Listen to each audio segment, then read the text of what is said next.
Cageside with Jon Morgan.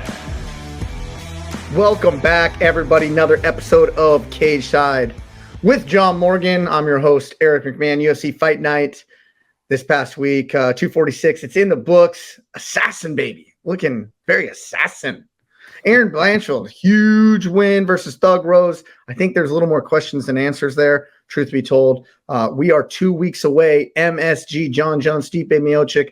I want to talk about this. The disrespect is getting a little crazy, and I do want to talk about this a little bit. But to help break all that down, I got my man. He was busy this past weekend. I'm sure he's going to tell us about it. His name is Jon Morgan. What's up, Johnny? What's going on, man? Yeah, I mean, look, I don't want to take like all the credit. You're busy as well. We got a lot going on. It's a chaotic season for both of us, but we got some big fights to talk about, some big fights to look forward to. But yeah, it was honestly, man, it was a really, really cool week for me personally. Got to call the start of the Division I college wrestling season on October 31st in Wyoming. We were out there.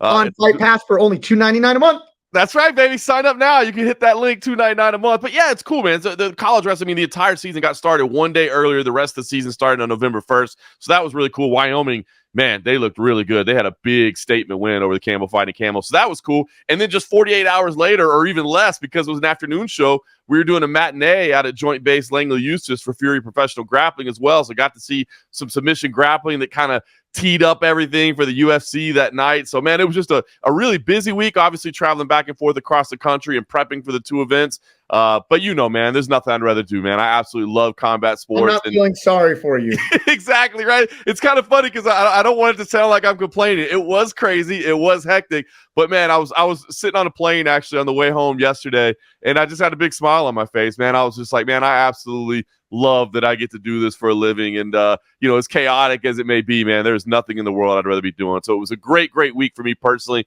Fun week. Like I said, got to see some college wrestling. That's just setting up the year. I mean, the season's about to get underway for CFFC match day. Got to see some great submission grappling and on an active military base. So that was cool to be doing that in front of the troops. And now, as you said, man, we get to talk about some fights and we all start working towards Madison Square Garden because that's a big one. A lot of the big news heading into this past fight weekend was new rules are in effect. New unified rules of mixed martial arts are in effect, making 12-6 elbows legal. Should have been legal the whole time. Dumb. Hey, I was gonna say, how about the caveat that you are probably the referee most well versed in allowing the 12-6 elbows because right in the state of Mississippi, it was never illegal to do 12-6 elbows. This entire time, you've been able to allow that. Yeah, I ref tons in Mississippi. I was actually in Mississippi reffing this past weekend. Really great regional promotion called Summit Fighting Championships. I don't know if you've ever heard of it. Absolutely. A lot of good people. I actually ref Big Tuna. Ben Parrish this weekend fought in it. Did you really? Yeah, if anybody knows who Big Tuna is, right? And then another really, really good card. 2 first-round management heavyweights fought for their strap. A guy named Trevor Wallace, and I forgot the other guy's name, but Trevor Wallace fought on LFA a bunch, and he's on the cusp. A great fight card. But all I was saying is the new fight rules took into effect. 12-6 elbows legal. Down to opponent rule has changed. And you want to know what? We never saw it. We never saw the difference, which leads me to believe that it was the dumbest thing in the world and why it was there. And you're not going to see people getting kneed in a tripod position very often. The only time you use that is because you knew you could play the game. It's not going to affect the sport whatsoever. And very rarely, I mean, I'm talking very rarely, are you either going to see a 12-6 elbow because it's not applicable in pretty much any position. And number two, the downed opponent rule, you're never going to see it because outside of the hand, you know, if a forearm goes down, I always explain it like this. I explained it in the fight rules this weekend. Listen, anything touching the canvas outside of the hand, they are down. Think of it as a running back. If a running back gets hit, he's allowed to put his hand down and keep running. He's not down yet. Tee off on him. But even if his forearm touches the ground, he's down. There's not a big difference. That's essentially boil it all down. There's been so much talk about this. It's the only difference. I actually really like that explanation. I've not heard anybody give that as a way to explain it. Think of it as a running back like that. But no, I love it. These two rule changes, especially, man, they just seemed like common sense rule changes, right? And so because of that, I was very happy when they were in. As you said, the 12-6, it was more confusing than anything else because, as you said, it's not really applicable. I mean, even if you have just a tiny bit of angle, it was a dumb rule. It was glad to get that one off the books. But the definition of the grounded opponent, we just needed a consistent one, right? Because it was different in different places. Some people said the hand had to be weight bearing. Some people said fingers. I mean, it was just different everywhere you go. Now, as you said, the only thing that's going to change is you can't play the game, as you said, where it's just kind of touch your hand down, and that gives you the protection of a down fighter. I think it's just a positive thing. I think it's just going to keep those positions. It's going to keep some stalling from happening, right? 100%. Because if you happen to be in a position where normally you would want to put your hand down and you get blasted in the head with a knee, or at least you see that knee very close to your head, knowing that you can be struck with it, you're going to move and you're going to get out of that position. So, yeah, these absolutely two common sense, fantastic rule changes. Don't think they're really going to impact the sport in a massive way, but they were just won't impact it at all. I can tell you that. Yeah, exactly. So everybody's good. Being like, I could knee somebody now. You know, I ref 10 fights this weekend. Know how many you saw? 0. Yeah. 0. You're just not going to be able to hang out in those positions anymore. And look, all it is, and I know it's been explained as they were making the changes, if you want that protection of a downed opponent as you're trapped against the cage, go down, go all the way down, get yourself on a knee and do that, which, I mean, is not necessarily wise, but there could be certain spots where you're kind of in a weird in-between spot and it makes sense. But now just a lot easier, clearly defined, man. So these were good changes by the ABC. They really were. Yeah, no, much needed, clear definition, easy breezy. And people, like everything, has made everything more complicated, but this simplifies the process, and one that I don't think is going to be that applicable to tee off on anybody anyways. Because if you could put your hand down, you could have just stayed hunched over, or you could go onto your knee. Simple as that. Yep. But with that being said, we did have a UFC this past weekend outside of our busy schedules. There was a UFC up in Canada. Brandon Moreno, 22-8, gets back on the winning track. Dominant performance over 17-2 Amir Albazi. And, you know, one coming off of 2 straight losses, but it really looks like taking that time off, you know, whether it was the injuries, just, you know, refreshing his love of training and fighting, regardless of what it is, that time off served him right. It really did. I thought this was as good as Brandon Moreno has ever looked, to be honest with you. And it wasn't just about his fighting. It was just his overall, I mean, you could just feel this energy and this attitude from him all fight week, not just the fight itself. It just felt refreshed, man. I mean, look, it's a lot, man. I mean, not only is just the pressure of fighting a lot, but especially when you're a champion, when you represent a nation, when they're using you as like marketing efforts to lead an entire country, it's a lot to do. It's a lot of media responsibilities. It's a lot of personal responsibilities. And Brandon Moreno is just kind of a nice, humble dude. He's not like this big superstar that he's not Ilia Topuria where he walks in a room and you go like, that dude's a gangster. You know what I mean? Brandon Moreno walks in a room in the corner playing Pokemon. Right? You know what I'm saying? He's walking in. He's got some Lego boxes with him or whatever. I mean, he's just a nice, funny, humble dude. And this is a high-pressure, high-stakes sport. So I think the time away definitely served him well. And, man, he looks as good as ever. And it's funny because, you talk about the losses. And I think it's important for people to remember. Sometimes you just look at losses and you forget how good of fights they were and how competitive they were. So it's not as if, like, he was in a position where he wasn't fighting at a competitive level. He was. I think he was just kind of burned out, to be honest with you, and needed that break, needed that time away, got it, and looked incredible. And he's talking about, hey, man, get me back in that title run. Dude, he's right there. I mean, that flyweight division is stacked with talent right now, but he is right there in the picture with everybody, especially after a performance like this.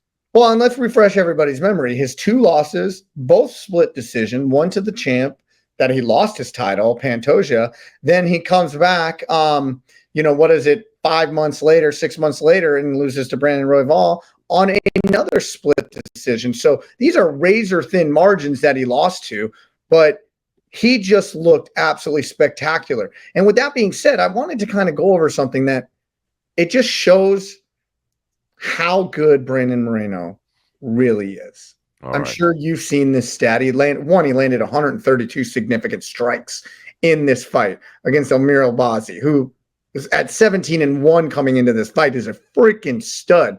Don't take the significant performance of Brandon Moreno to diminish Amir Albazi. Let's not do that. Okay. But at 125 pounds, he now has 1,131 significant strikes, right? He's the most in UFC flyweight history. And he passes the GOAT in doing that. Wow. That's amazing. Incredible. That is amazing, man.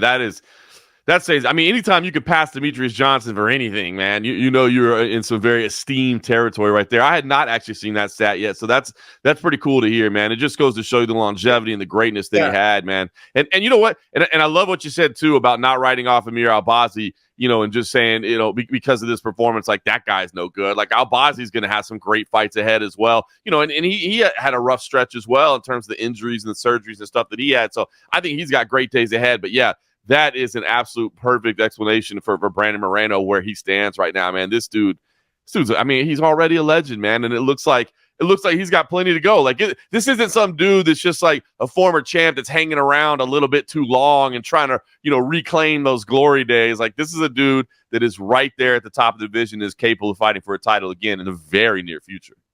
And watching Moreno, like he's so fun to watch in spots, right? In like chaotic spots. And then he almost like will like lull you into something and then and that's what makes it fun. It's almost like he's keeping his guys guessing. He's got this high, tight guard right in the pocket, not scared to be there. The guy's like jab, jab, jab. And you're like, you know, what's he just doing? He's just standing there. And then just this blitz comes from him. And, you know, he's usually hitting 2-3 punch combos every time he's throwing, which makes him a fun fighter to watch. It really is. I love that you touched on the stance that he has and the positioning that he has, because I mean it's really good looking boxing, crisp, but it's a full, well-rounded game. He's good everywhere. So very, very entertaining to watch. And like I said, just a good dude as well. I mean, how do you not cheer for the guy, man? And just his overall story. I mean, you know, getting to the UFC, being released from the UFC and battling your way back, and not only getting back into the organization, but becoming a champion. And, you know, like I said, he's representing his entire home nation of Mexico. And there's just so many great things to like about the guy. And this was just a vintage performance because, listen, I'll be honest, coming into this one, I did have some questions. You know what I mean? I did have some questions, and it wasn't about his skills or his abilities. Because like I said, you go back and you watch those fights and you laid out split decisions. They were incredibly competitive. But once you start hearing somebody say, you know, I need to step away from it, I don't know where I'm at. Look, this sport requires insane amounts of dedication and sacrifice, right? And if you're thinking at all about, man, maybe my heart's not 100% into this, it's a dangerous place to be. And so I worried a little bit. And again, I have a ton of respect for Amir Albazi, man. I think he is a great fighter. You know, he had some question marks as well in terms of his overall health. But I wondered where Moreno's head was going to be at. And I'm telling you, just, you know, obviously was watching from afar, but, you know, the interviews and the way he carried himself, I mean, you can see his heart's back into it and his head's back into it. And that's dangerous for everybody in the flyweight division, because that dude has been fighting, you said, I mean, at a championship caliber for an awfully long time. He is good. There's a real funny spot which just shows like just how likable of a guy Moreno is, and he got poked in the eye. And Mark Goddard comes over and he's like, "You okay? You need some time?" And he's like, 2 eyes, 1 nose. 2 eyes, 1 nose. I'm good. You know? It was funny because Mark was like, "What? What did you just say?" Like, so unexpected. But yeah, and you know, listen, I always talk about the chaos of those moments, man. I mean, the craziness that is happening, to have the wherewithal at that time to have a little joke, to have a little fun. I mean, that shows something special. That was a funny moment. Yeah, I laughed. So it really begs the question, what's next for Brandon Moreno? Now, there's a lot of people out there. So we know Royval's got his I'm sorry, not Royval. We know Pantoja's got his next opponent lined up for a few months from now. Okay. Yep. Kaya Sakura, the newcomer, will be coming in fighting for the title in December. Yeah, not a lot of people know about him, right? But yeah, it seems like you wanted to say something there. Well, I was just kidding. He's great. This was you're right. Not a lot of people know, but as we get closer, we'll talk about it. Kaya Sakura is fun. There's a reason when the UFC is bringing somebody from outside the organization and they're saying you can fight for a title. Trust me, there is a reason for that. This dude is a lot of fun. So you don't know him yet, but you will by the time he fights next month. The dude is a lot of fun. So then, conventional wisdom, and I hear a lot of people saying, "Well, hey, let's just put Brandon Moreno and Royval into a title eliminator fight, right? And that seems to be consensus. I was even looking on sites this morning, matches to make, fights to make, coming out of here, post-mortem, what's on McMahon's, blah, blah, blah, blah, blah. And it's all leading to that. But I got to pose this question, right? I don't necessarily agree with that. Now, it makes logical sense, right? It makes 100% sense. But my thought process going into that is, why not just both those guys are lined up back to back? It gives the UFC option for the next 6 months, 8 months. Yeah, I agree with you. To be honest with you, I'm a little bit surprised everybody's kind of going to that as that's the automatic next to do. I did, and to me, it feels a little bit lazy. I mean, if I'm being honest, we just saw that matchup. Number one, it was a great fight, but I don't know that you necessarily need to run it back right now. And as you said, you got two very viable contenders right there. You know what I mean? So for Royval, number one, he's already said, like, look, I think I deserve to be in the title fight. You know what I mean? So I think I deserve that opportunity. He's done everything that's been asked of him. He wants it. Again, if Kaya Sakura happens to win, it changes everything because now it's all fresh matchups, right? If Pantoja wins, maybe that murkies it a little bit because, well, do we want to see this fight again? Do we know? We know how rematches are considered and that sort of thing. But I tend to agree with you. I don't think you necessarily need to put those two together. I was kind of thinking, look, there's talks maybe next year the UFC will go to Mexico City again. Obviously, if you do that, you're going to put Moreno in a big fight. I thought maybe honestly for Moreno, maybe Steve Erceg down in Australia. They're going to Australia in February. That might be a nice matchup. So yeah, but that last loss by Erceg really just crumbled a lot of plans for him. Yeah, it really did. You wonder if it'll knock him down a few pegs. And so that's what's kind of interesting too when you're talking about Royval and Moreno both.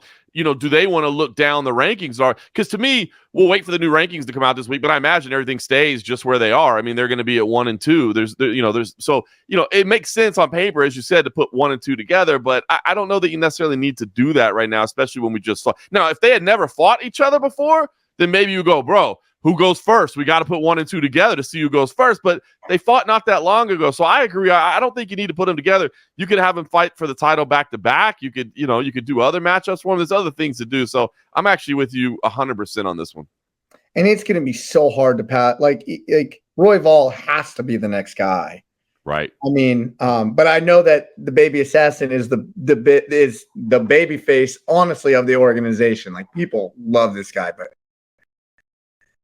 and I love me some Brandon Royval. That dude is he is about that life. Raw dog, bro. That's one of my favorite fighters in the organization. There's no question about it. He's Team Morgan all day. So, yeah, and Moreno's well-loved and deservedly so by everybody. I mean, you will not meet a nicer human being than that guy, and he's a great fighter. But, yeah, I agree. I just don't think you need to put them together right now. Royval deserves the winner of Pantoja and Asakura, so we'll see how it all shakes out in December. I think you just got to hang out. And I know that's not the fun thing to do. The fun thing to do is to go like, all right, fights in the books. Let's make their next matchup. Who's next? I think what you got to do is you got to wait for December. You got to wait for December 7th, the card to play out here in Las Vegas. And that's when you start moving the pieces around and kind of reshuffling the flyweight division a little bit. Because again, if Kaya Sakura wins, it's all if Kaya Sakura wins, you got to do Asakura and Royval. But honestly, even if Pantoja wins, Royval did what he needed to do to get the opportunity again. So I think Royval's in the waiting either way. Yeah. Yeah. And who doesn't want to see Royval fight? That dude. He's going to end you up and down, and he's going to be fun while he does it. And I like guys that are about that life, right? I love watching him. I just love watching him. He is about it, Like I say, there's no part-time G's in this game, and he sure as hell ain't one of those. I love it, man. He's absolutely deserving of it. So hopefully he's next. And look, who knows? I mean, Moreno, maybe he wants to take a little bit more time off. Maybe he does not necessarily. I mean, it sounds like he wants to get back in and fight for the championship. But I think he's probably either got one more fight in him to get there, or at least he's going to have to hang back and wait and let Royval do his thing and then go from there. Yeah. Now let's go to the co-main event. Actually, the real co-main event kind of got bounced. Or no, it was actually that was always a co-main event. But Derek Lewis got bounced, undisclosed illness. Do we know what happened there? We don't really.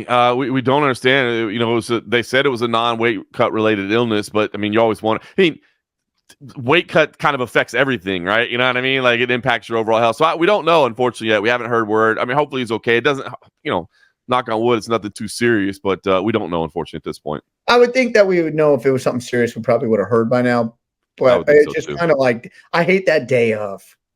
I know. And Derek Lewis, man, that, I mean, he's coming to scrap. So, who knows what it was that affected him, but hopefully he's okay. It was a shame to lose that one. Obviously everybody loves a good Derek Lewis fight. Win or lose, he's coming out there to throw down and entertain. So that was a shame. But now Erin Blanchfield takes on Thug Rose in the co-main event. I mean, I think easily Thug Rose, probably the most beloved woman fighter out there, right? Yep. Against Erin Blanchfield, who, we've both seen a lot of. We know that she's a dog. Did not look good in her last outing. Actually looked really bad. Yep. Then comes in here and it looked like it was going to be a rinse and repeat. Those first 2 rounds, she looked exactly the same. But here's why I love Erin Blanchfield, right? And I remember even looking back to this, and I made a comment that there was a matchup, I don't know, probably a year ago, longer than that. I said, this Miranda Maverick, Erin Blanchfield, these are 2 girls with gas tanks that are going to go for days. It's going to be interesting to see who breaks who, right? And Blanchfield got the victory there. Maverick's gone on to still win fights. She's still the same fighter she was. And Erin Blanchfield's kind of shot up since then. Didn't look good in her last performance. But I don't think I've ever seen anybody, I'm not going to say she broke Thug Rose because she didn't break her, but she ended up putting on a pace that Thug Rose just could not keep up with. And I think that is, once she learned, I need to throw in the pocket, be willing to get hit more, and throw more volumes on the feet, because then it is going to open up my pressure for the takedowns that I so desperately want and need. But it was the growth that I saw between that. Who did she fight last? Manon Fiorot. Yep. And this fight is that she was willing to stand in the pocket and take some shots and throw down and create exchanges to get her hands on her. And it was the pace of doing that would eventually, that's what won her this fight. Yeah, 100%. You're spot on with it. And I hope that that's a lesson that she can keep moving forward in understanding. Not that it's ever a good idea to get punched. I mean, you want to avoid it, but sometimes you're going to just have to take a little damage, right? You're going to have to walk through some fire to get in there. And so you're absolutely right. I'll be honest, anybody that comes through CFFC, I've always said I'm going to have a bias towards, right? But, we were talking, all of us at the CFFC crew, about this fight the day of course, and I was saying, I'm a little scared. I'm a little worried, because as much as I think Erin has the tools to win this, I think Rose does too. And if she stays on the feet, she stays long, she moves, she's speedy, she's quick, this is going to be tough for Erin to catch up with her. In that first 10 minutes, it was like my worst fears unfolding in front of my eyes, where it was like, yeah, this is tough, man. She's just not going to be able to get there. But she turned it on, man, and she did. She realized, like, hey, if I continue to press, if I continue to push, if I continue to walk forward, I got to get my hands on her. If that means I got to, you walk through the water, you're going to get wet a little bit. You know what I'm saying? You just got to deal with it. And so she did it. And I think this was an impressive performance. And you saw, man, the emotion that overcame her when she got the victory, because, I mean, this was the most meaningful victory.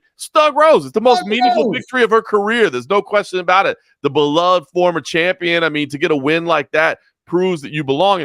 And I bet there were some questions. I mean, there's no way that this sport makes you question, man. I mean, it gives you some self-doubt from time to time. And I bet, listen, whether she expresses it or not after that last performance, I'm sure Erin had some questions within herself, like, oh, I mean, have I been drinking the Kool-Aid a little bit too much? Am I not where I thought I was? Am I not ready to compete at this level? And she went out there and she proved that she's ready to compete at this level. So this was a gutsy performance. And I especially like it because it was gutsy after it wasn't going her way in the early going. And that is hard to do sometimes. It's real easy when it's not going your way to just kind of pack it in and be like, well, I guess this isn't my day. She's a little too good for me. But she fought, she battled, she won those last 3 rounds.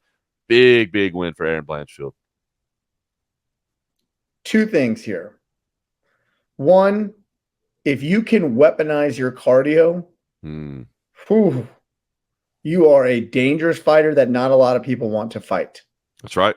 So I look at Erin Blanchfield as, is she as talented and as skilled as some of the real elite women out there? I don't think she is. Right. But I think that she has that intangible that nobody wants to deal with, and that's weaponization of your cardio.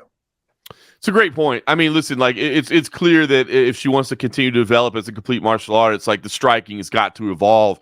But she's got something really nice to fall back on in the meantime, as long as she can keep digging deep like that. I mean, you talk about, think about Merab Dvalishvili. We talked about what why we were so high on him as a fighter, because, man, just that relentless work over the course of 25 minutes, man, it will break you. And I think Erin Blanchfield, while maybe not as quick and as speedy as that, she's just got a motor that won't stop, and she's got a grit and a belief in herself that won't go away. So, man, this was a gutsy. This is one of those ones that you can fall back on for the rest of your career. You know what I mean? And remembering what it was like to be in those deep waters, and remembering what it was like to be in there, with a former champion, with an elite fighter of Rose Namajunas' caliber, and to be able to overcome some things that aren't going right. And I think that's such a mark of greatness and of skill overall when things aren't going right. Because it's easy. You know what they say, when you're out there being the hammer, it's easy. When you're in the nail a little bit, to find a way to adjust that and to battle through it, man, that's not easy to do sometimes. So I thought this was just a gutsy performance from Erin Blanchfield, and a huge one for her, and really sets her up for some big fights next. There's whatever it's going to be is going to be a big matchup. This was a big moment for her. It was a big moment for her, and it was a big loss for Thug Rose. It was a big loss, and listen, do I think – so obviously I got to say the quiet part out loud, she's not getting another title shot, and she would have to go on some epic journey. But on the flip side of that coin, people are always going to want to see Thug Rose fight. She's always going to draw the crowds, which means she'll probably still be drawing the money, right? So in aspirational, aspiring to recapture gold, she's probably not in the books anytime soon, at least, right? Right. But, I put her into it's a weird box to be put into. I put her into a Derek Lewis category. I always want to see Thug Rose fight. I always want to see Derek Lewis fight. She could be around as long as she wants, because I don't see her taking overly big damage, you know what I mean, in any fights, because she's skilled enough everywhere. But does she still have that to maintain at the top? Maybe, maybe not. But people are always going to want to watch her fight, so she'll always have a job. I agree with you. I think you nailed it perfectly, right? I actually wonder if maybe a move back to strawweight is the right move. Now, I don't know how difficult that weight cut would be for her at this point. It might be unhealthy. And if it's unhealthy, then certainly that wouldn't be the move to make. I mean, she's got to be the one to make that determination. But I like what you said there. It's up to her, really. That's not to say that she can't ever have another title shot down the line. I mean, she could start. But as you said, it's not going to be well, if I win this one, then I get my shot. No. It's going to be 2, 3, maybe more in a row. So she's got a path. It's a journey. And she's got to decide if it's a journey she wants to go on. Because as we said, this sport does take a lot of sacrifice. It takes a lot of your life. And she's, talked about it. Her mental health and her happiness outside of sport is imperative to her as well. So she's got to decide. But I love what you said, because I think you're spot on there.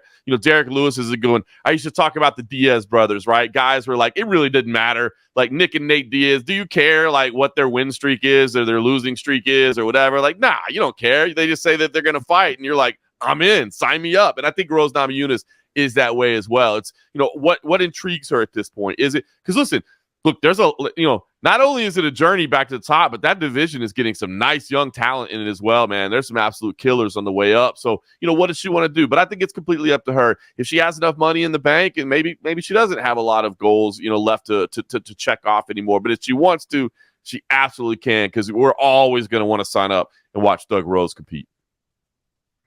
Guess what we're 2 weeks away from, John? Madison Square Garden, baby. UFC the Garden, baby. The Garden, man. What's funny?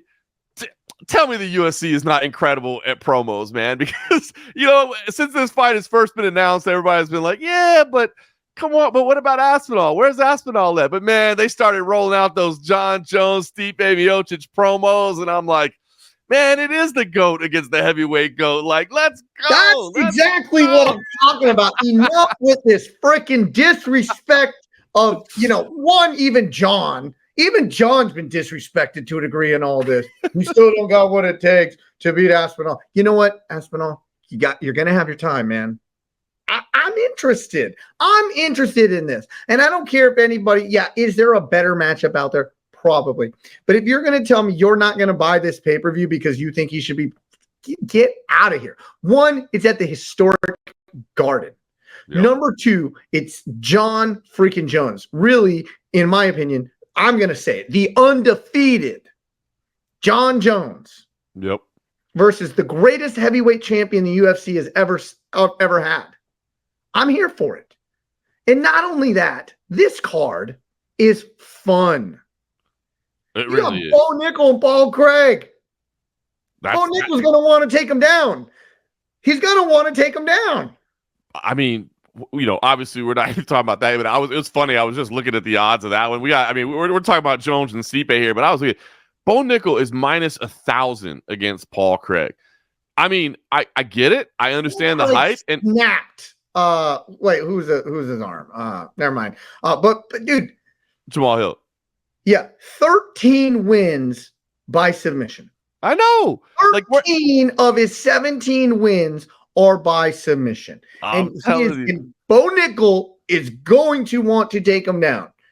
That's his instinct. Now, he's got great boxing too. He got a lot of power. I get that. But when times get going, you're going to go to your tried and true. He's going to take him down. Listen. And then that's not even telling me Chris Weidman, your boy Eric Anders. I love both those fighters. I'm just anxious to see that fight back. By the way, in the featured prelim, Mauricio Ruffy's on that.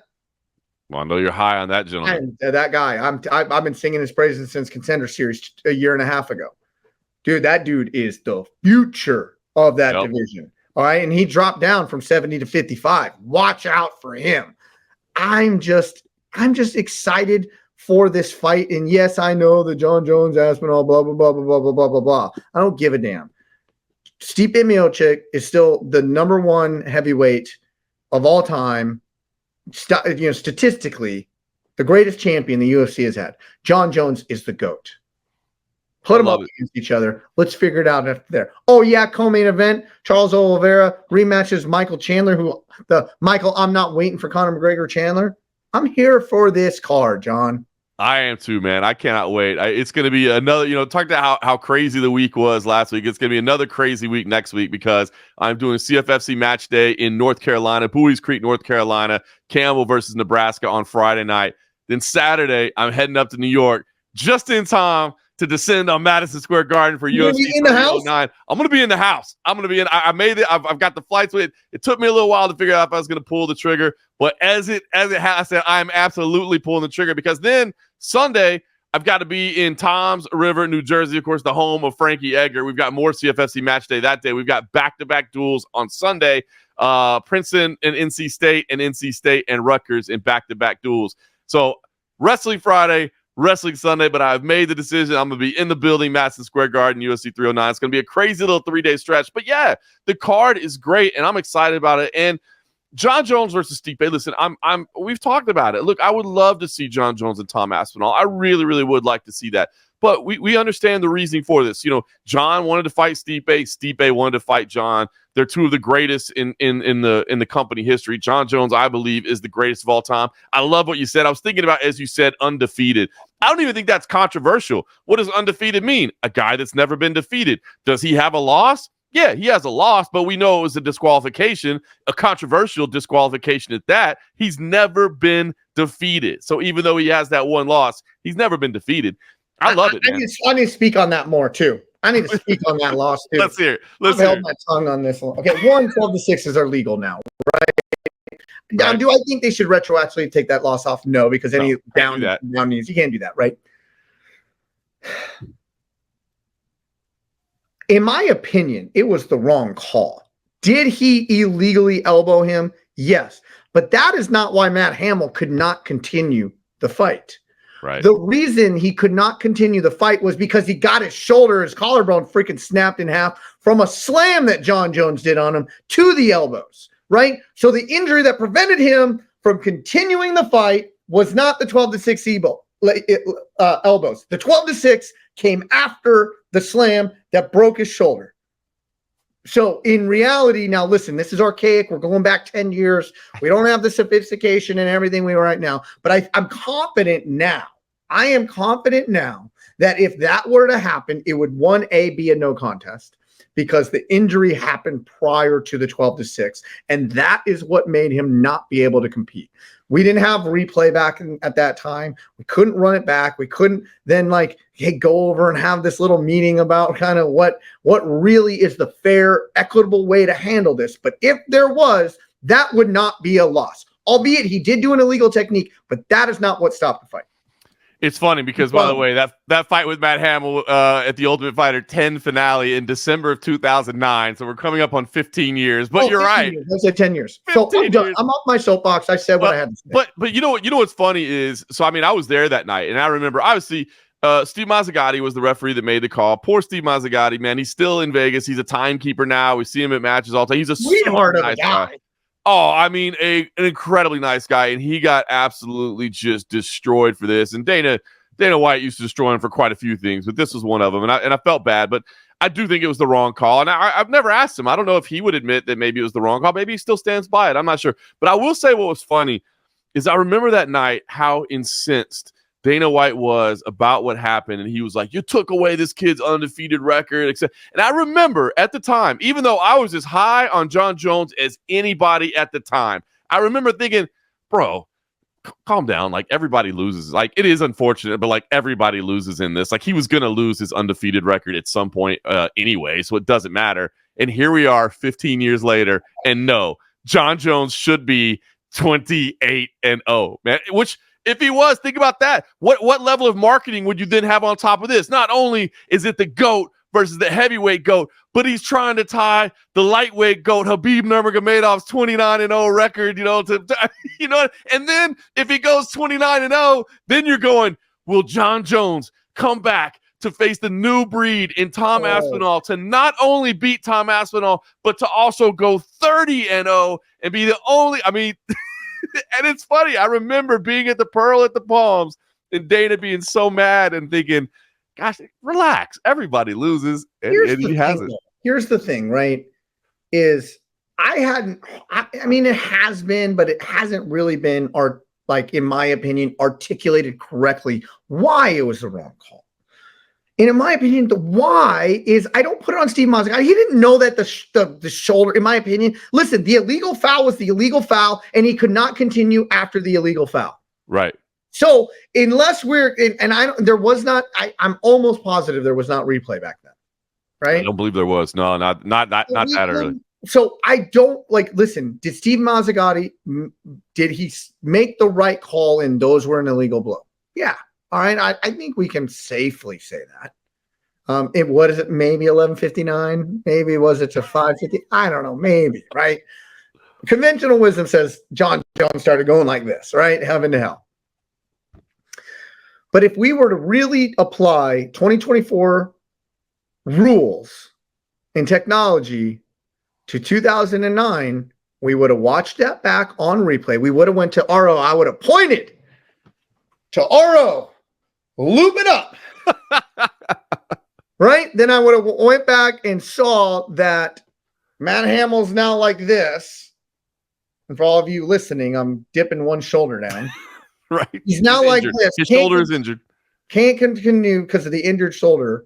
And I could see that it did not happen. So what happens at that point?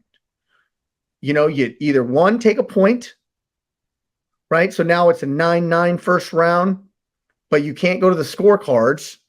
So he can't continue due to a legal blow, which makes him makes him a TKO retirement, which Jon Jones is the winner.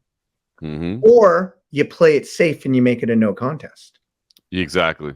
Yeah. So either way, Jon Jones doesn't have a loss on his record. I have yet to hear anybody articulate it like that. And I just did.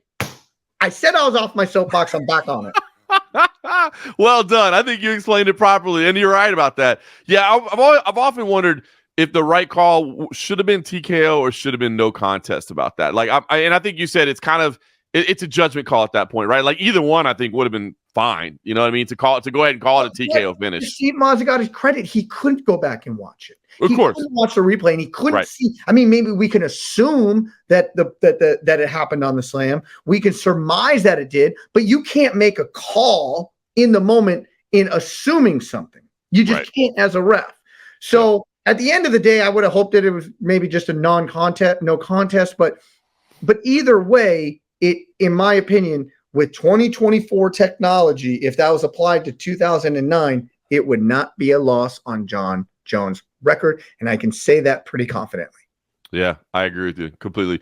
Yeah, it's tough. I can't remember the exact time frame of instituting instant replay, but we definitely didn't have it back then. I mean, I'm trying to bring myself back 15 years, which is tough to remember, but we didn't have it here in Nevada at that point. So, unfortunate, man, it's crazy. But look, hey, Madison Square Garden, cargo shorts.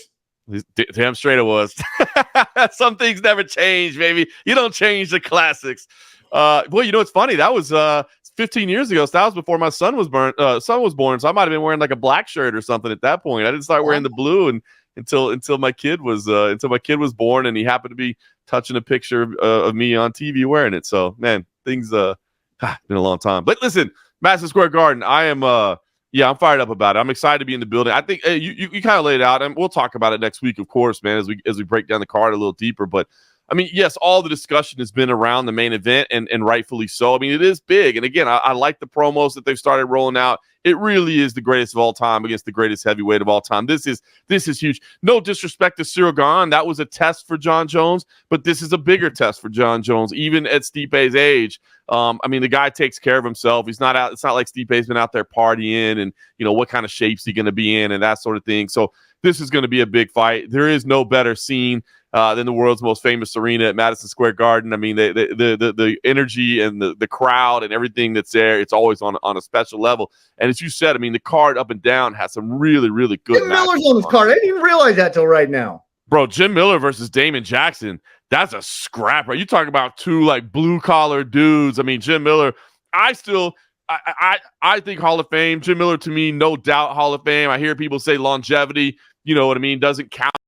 Like fought in three historic 100, 200, 300. Just he needs to be in just because of that. Exactly. Listen, man, longevity. Accomplishment wise, probably not. But if you're going to get a guy who has done that and had that lengthy career in the highest level fighting organization in the world, yes. Well, that's it. I mean, when you just talk about longevity of like, oh, the guy fought professional MMA for 20 years, like, okay, that's cool. But no, he fought at the highest level of the sport. You see how tough it is to maintain your position on this roster over that amount of time and to be able to do it and to be, again, as you said, in relevant big matchups. I mean, I think the guy's deserving being in the Hall of Fame. And Damon Jackson is a dude that I just happen to like as a guy, and I love the way he fights, man. Like every time Damon Jackson's in there, you're getting a scrap. So I mean, that's a good fight there. There's just a lot of good, entertaining matchups, top to finish. And listen, I mean, we started to go into it, and we'll go into it, I'm sure, next week as well. But I really am intrigued by Bo Nickel versus Paul Craig. I understand why the odds are what they are, but styles make fights.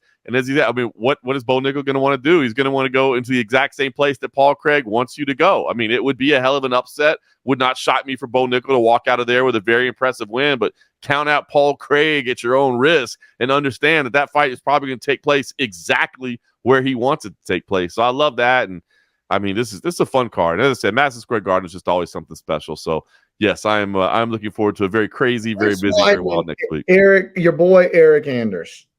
That is just, to me, is a fun fight. It is a fun fight. I like your boy can throw down. Weidman fighting in New York.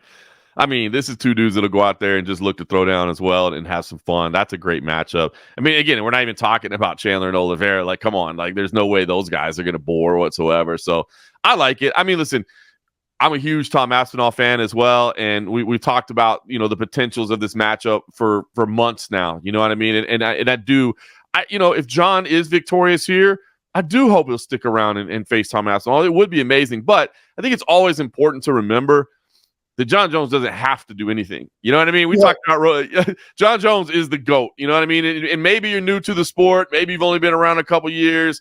Maybe and the man's the GOAT. If you were living through what he did to the light heavyweight division when just absolutely, destroying everybody, it was unbelievable. And he doesn't have to. If he wants to stick around and face Aspinall, sign me up for it. I'd love to see it. If he walks away right now, I'm putting you on the spot. Let's hear it. Listen, I think whether or not Stipe wins or loses, it's his last fight. Absolutely. Now, Jon Jones, with a win, does he retire? I'm not saying announce his retirement because I think there's a whole other thing going on there. Yeah. Well, it's funny because that's the first thing that came to my mind as well. Like, well, let's clarify. Could he say he retires? He could. Like, what a stage to do it on, right? Madison Square Garden. And we always talk about guys that maybe had an opportunity to retire in the perfect setting, and they don't, because it's hard to walk away from the money. It's hard to walk away from the glory. But very rarely, like, I mean, if this dude beats the greatest heavyweight of all time at Madison Square Garden, you know, he's a New York native, to hang it up there, I mean, walk away as the GOAT, how amazing would that be? So it would be a good scene to do it. But I'm going to say no. I don't think he will. I don't think he will. I think the looming matchup with Aspinall is too important to everybody in the sport. And, you know, when even, you know, I've heard Dana White lately say, I think people want to see Jones and Aspinall. Now, it's funny for Dana White to say, I think people want to see Jones and Aspinall ahead of Jones and Stipe, tells you that he's already thinking about that possibility as well. So I think the compensation package that could be put together for that matchup could be awfully, awfully big. And so whether or not he suggests he's done on the night, if Jones wins, I think we get Jones Aspinall. That may be the highest grossing pay-per-view the UFC has ever done. That may be the highest payout any fighter has ever gotten if that matchup can come to fruition. And for that reason and that reason alone, I'm going to make a prediction. He retires. Yep. Then Aspinall is going to fight somebody for the undisputed, not the interim, the undisputed. He becomes the undisputed. Then Jon Jones starts chirping. Jon Jones is smart too, in my opinion, right? He's going to make it. He's going to use this to get, you know, a $30, $40 million payday, I believe. And I think it's there for him. Listen, Jon Jones has not been overly active. What, one fight in how many years? 4 years? Yep. His body's got some tread left on it. Now, I think that he poses a problem for Tom Aspinall. I'm not saying he beats Tom Aspinall. I'm not saying anything. Tom Aspinall, like Jon Jones, is one of the greatest defensive fighters we've ever seen. That's what you need again. There's a lot of unanswered questions with Tom Aspinall. We know he's a magnificent first-round fighter. We know he's a magnificent speed and power guy. We know he looks exactly like we know he almost looks like Frank Mir, but is more talented everywhere, right? But Jon Jones does pose a problem. I don't want to count my chickens before they hatch because I've said it many times on this program. First, my all-time favorite fighter, Dan, Captain America, Dan Hendo, my favorite fighter ever. Actually, Randy Couture is Captain America. I said that wrong. But Dan Henderson, Hendo. Then it becomes like my current fighter, Stipe Miocic. I love that he's a full-time firefighter still. I love that he's a husband and a family man. I love all those things about him, which has made him my favorite fighter. But in a weird way, like, I almost hope he doesn't. I hope he has a very respectable fight and a very respectable matchup. But I want Jon Jones to continue that undefeated, in my opinion, and set up this shot that is going to make it, in my opinion, the biggest fight in the history of the organization. And I'm talking against myself because Stipe is my favorite fighter. But I think that's what this has the potential to do. And Jon Jones, he has too much of an ego, like we all do, to let that slide, to let that opportunity pass him by. So I think he retires, but I think he ends up fighting him 1 year from now, Madison Square Garden, next year. So let me ask you a question, because I like what you're laying out there. First of all, I think you hit the nail on the head too with, Stipe, if Stipe wins, it's like the story. That'd be an amazing moment. What a way for Stipe to end his career, right? To beat Jon Jones and to walk out. But the story's over. Like you said, it's been made pretty clear, win or lose, this is going to be it. Clamoring for Aspinall and Stipe like they have. Exactly. So, that's why I think a lot of people are going to be cheering for Jon regardless, because it'll continue things on. But let me ask you something, because you laid out things really, really well there. But I do wonder if you're Jon Jones, because I like what you added in there and said, look, I believe that, they'll fight in between, that Aspinall will fight somebody for the undisputed. But if you're Jon Jones, do you want to risk that? Do you want to, because if Aspinall loses to whoever. There's just not. It's not going to be like all of a sudden the clamoring becomes the guy that beat Aspinall and Jon Jones. At least I don't believe it could. It could. I mean, depending on what happens there, but I just don't see any other names right there that would people be like, oh man, look, I told you that was the guy. And he beat Aspinall. Now he needs to go beat Jon Jones too. So if you're Jon Jones, do you risk that? Do you risk allowing Aspinall to fight somebody else and potentially losing, and you losing out on that $30 to $40 million massive payday? Now, from all accounts, Jon's already set. Like, so it's not as if like, well, he was about to go get a job as a greeter at Walmart, but because he got the $40 million pay, now he doesn't have to go work anymore. He can retire regardless, right? But $40 million is $40 million. Who doesn't? I mean, even rich people want more money. So, and again, we're just pulling that number out, but it would be massive. I tend to agree with you. So I guess what I'm asking is, if you're Jon Jones, do you think he actually sits back idly and waits for it? Or do you say, I can't risk this man losing. I can't risk this payday loss. I want to take it next. Give me him next. Give me him at International Fight Week in July in Las Vegas. I think he risks it. And I'm going to tell you why. From everything, and I've never met Jon Jones. From everything I know about the guy is he studies like a hawk. Man, the guy is a right. So this is a win-win for him. I think if there's one more fight that Aspinall has to fight, right? Either one, he loses, and Jon Jones, like it's off the topic's off the table. Like he doesn't have to risk his legacy. You know, from what I heard, he is set to, who knows what's his net worth, 10, 15 million, whatever, right? He's set. Generational wealth now, at least for him and his kids. Okay. So that takes it off the table if Stipe loses, which his legacy is cemented, even though it already was, even if he retires. But it's not clamored for anymore, which is, in my opinion, a win for Jon. It is. Right. The other avenue to this is, you know, Jon, he even said it. If you listen to Greg Jackson, he says it. This guy watches more film and studies more than anybody. It's just one more thing. And in the hopes that somebody can get a kink in Aspinall's armor that Jon can indicate on in watching more film. He is relentless in his studying. And so I think that's why he does. It's a win-win both ways. And if he doesn't get the fight, you know, yeah, he loses the payday, but he cements his legacy. His financial future's already set anyways. It is what it is. Yeah, and it's, you know, it really is. I mean, the guy's financial legacy is good, future is good, his legacy is good, everything. He doesn't need, as I said, he doesn't need to do anything. I just kind of wonder what he do. But I like what you're saying there. And I mean, I'd love to see it, but again, even if the fight doesn't come to fruition, look, there will be some people that be like, oh, Jon was running, he was scared, he was whatever. But man, he's got a track record in the UFC of an absolute laundry list of killers that he defeated on the way. He's not scared of anybody. It's just a matter of whether or not he wants to do it or not. So, you know, again, he's got to go out there and beat Stipe first. But yeah, man, I'm anxious to see how this all unfolds. And man, again, Madison Square Garden, it's special. Anybody that's been to an event there, man, it's a little bit different energy, man. It's just a little bit different feeling there. That New York crowd, they bring it every time. So I'm looking forward to this event. So now, I asked you, do you think Jon Jones retires? And I said, not announces his retirement. Do you think he retires? And you said, no, I think the fight will eventually happen. Part two to that question. Do you think he announces his retirement? I do. I think he does. I think even if it's maybe not like maybe he doesn't necessarily lay the gloves down or something, but I think he at least alludes to the fact that this is probably the last time I did it. You know what I mean? Like if it's just going to be such a great stage, and he does like a show, and he has a flair for the dramatic, and he likes the spotlight. So yeah, I think he does. I think Jon Jones announces that he's done on at UFC. Question 3 just popped in my head. All Does the UFC bring in Tom Aspinall? Is he sitting cage side? Does he get up into the cage and standing at the cage door?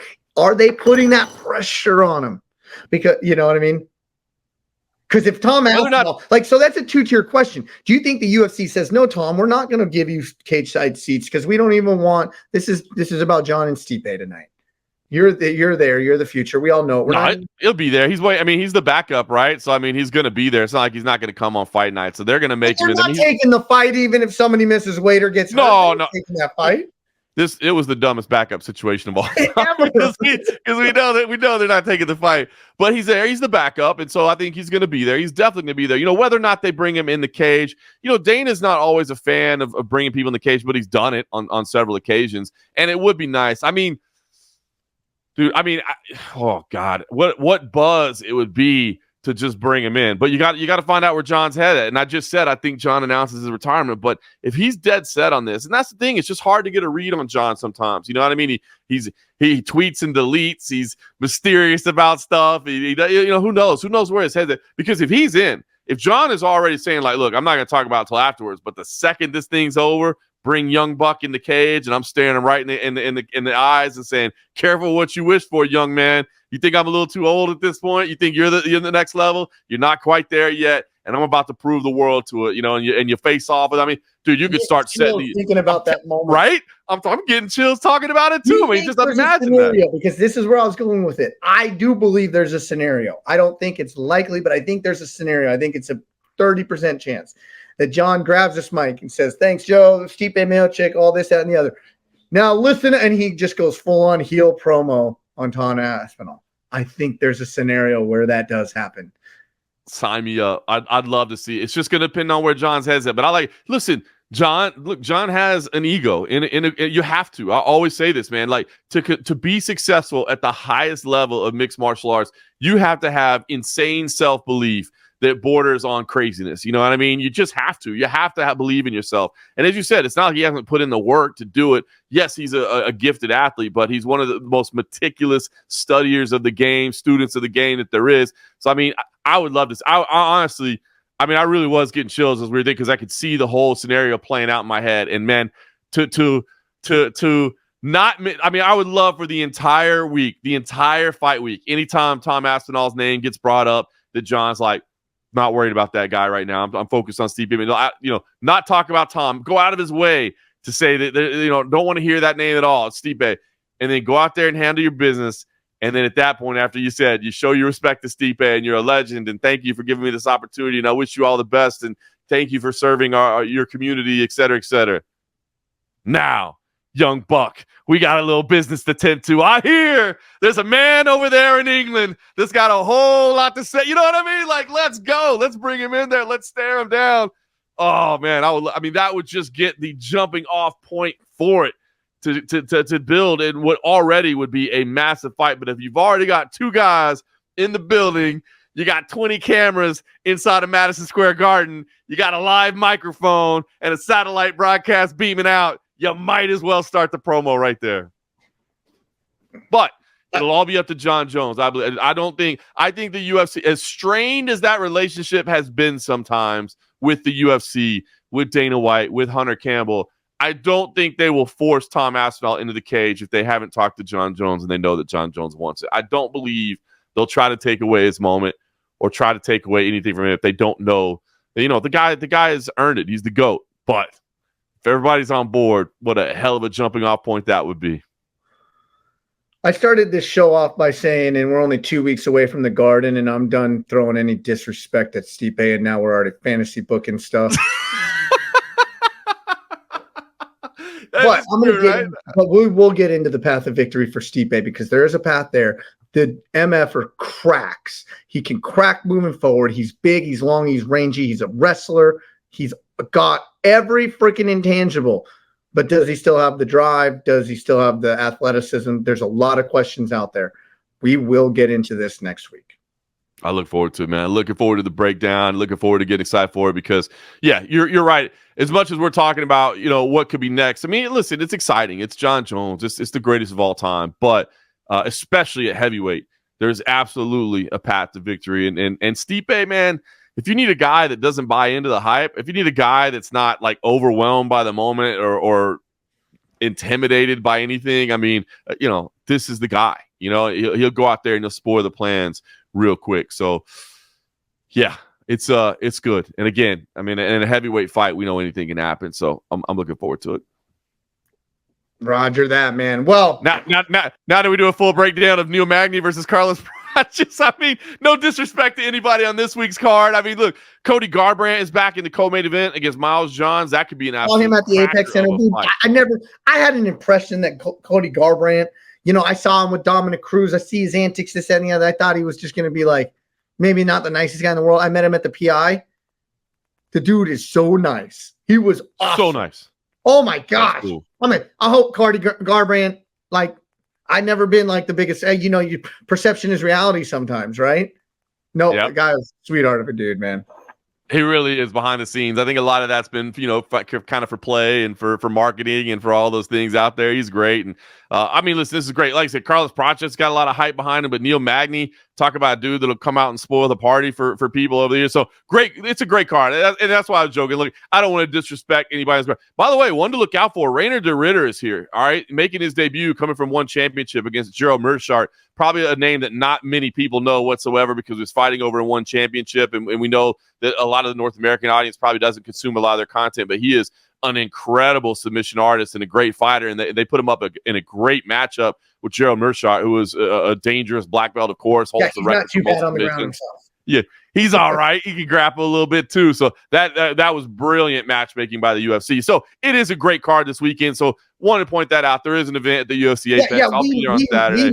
We may touch on it next week. We may. Or we may get into the Garden, maybe. I don't know. Well, that's what I was going to say is I don't want to disrespect anybody. And I know that for everybody that's on that card, it's the biggest card of their life. I mean, every fight is the next biggest fight. But, man, when you have a pay-per-view looming, Madison Square Garden, Jon Jones, it's going to take the majority of the energy. Sorry, that's just the way it is. It's okay. It's okay. Well, with that being said, Brandon Moreno looks spectacular. Blanchfield, who knows what's next? Thug Rose, who knows what's next? The Garden. The Garden's in 2 weeks. We got the full breakdown next week. With that being said, for John Morgan, I'm Eric McMahon. Enjoy the fights.